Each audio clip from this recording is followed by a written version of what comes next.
ကျွန်တော်ရဲ့ online ကဂီတချစ်သူမိတ်ဆွေများခင်ဗျာ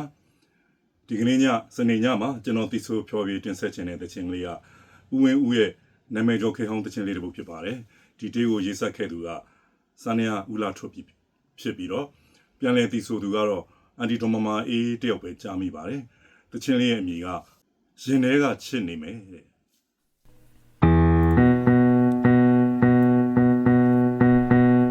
မောင်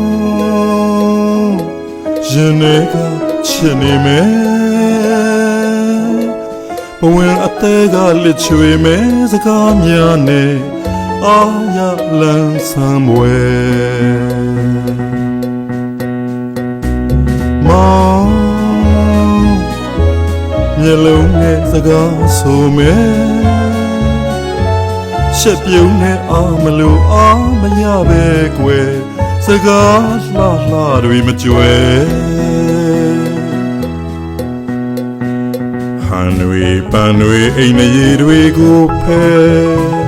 ခွန်ဆလို့ပြောလိုက်မယ်တခါတလေမဲ့အိုကွယ်မချင်မရဲနဲ့ရဲ့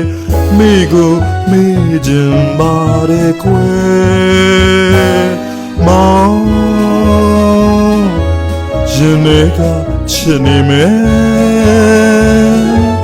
ဖွင့်ပြောရခဲ့တဲ့အသေးစကားလှရဲ့အမြဲကြားရမှာမလွယ်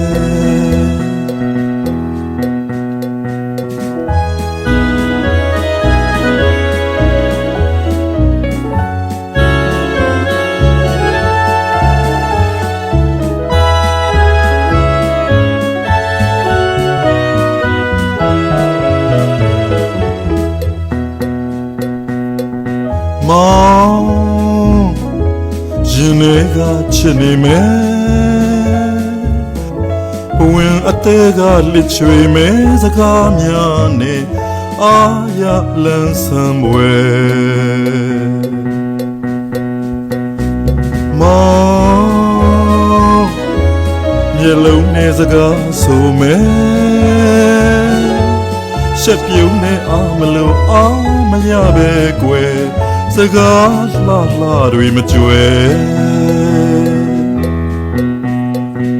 ဟန်တွေပန်တွေအိမ်မရေတွေကိုဖဲခွန်ဆလို့ပြောလိုက်မယ်တခါတလေမဲ့အိုကွယ်မချင်မရဲနဲ့ရဲ့မိကိုမေးခြင်းပါတယ်ကွယ်မောင်ရင်ထဲကချစ်နေမယ်ဖွင့်ပြောရခဲ့တဲ့အသေးစကားလှရဲ့အမြဲကြားရမှာမလွယ်